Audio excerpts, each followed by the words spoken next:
இன்றைக்கி செடியில் நிறையா பூ விட்டுருக்காங்க பாருங்கள். அந்த செடி ஃபுல்லாக பிங்க் கலரில் பூ நிறையா இருந்தது. பார்க்கறதுக்கே ரொம்ப அழகாக இருந்தது. ஒரு காயும் பழமும் இருக்காங்க பாருங்கள். அதை இன்றைக்கி பறித்து சாப்பிட்லான்னு பறிக்கிறப்ப அது ஒரு பறவை நல்லா கொத்தியிருக்காங்க. கொஞ்சம் சாப்பிட்டு மீதி வச்சுருக்காங்க. புல்புல் பறவையும் தேன்சிட்டும் தான் இந்த வேலை செய்கிறாங்க. இப்போல்லாம் மல்பெரியும் அதே மாதிரி தான் சாப்பிட்டு முடிச்சுட்டு போயிடுறாங்க. எனக்கு கிடைக்கிறதே கிடையாது.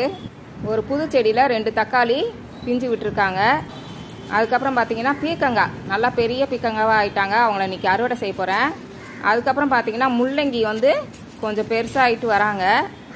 அவங்களும் ஒரு 2-3 நாள் அறுவடை பண்ணிடலான்னு நினைக்கிறேன். பார்க்கலாம். அதுக்கப்புறம் பார்த்தீங்கன்னா பச்சை மிளகாய் அதுவும் அறுவடை பண்ணிக்கிட்டேன். தேவையான பச்சை மிளகாய் மட்டும் அறுவடை செஞ்சுக்கிட்டேன். இன்றைக்கான அறுவடை பார்த்திங்கன்னா பீர்க்கங்காய், வெண்டைக்காய், பச்சை மிளகாய், நஞ்சு இல்லாத காய்கறிகள் எனக்கு கிடச்சிருக்கு.